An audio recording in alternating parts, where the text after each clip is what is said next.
Jamen, jeg befinder mig lige pt. Ved et busstopsted i Slovenien. Jeg valgte at tage en lille detur.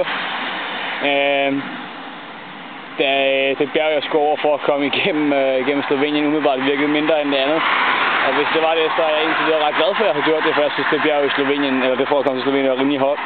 Men grunden til, at jeg lige stopper op her, er egentlig, det går ned ad bakke lidt pt. Jeg vil egentlig gerne lige vise, hvad jeg egentlig kører i, fordi lige nu kører jeg i helt fantastiske landskaber. Det har lige regnet.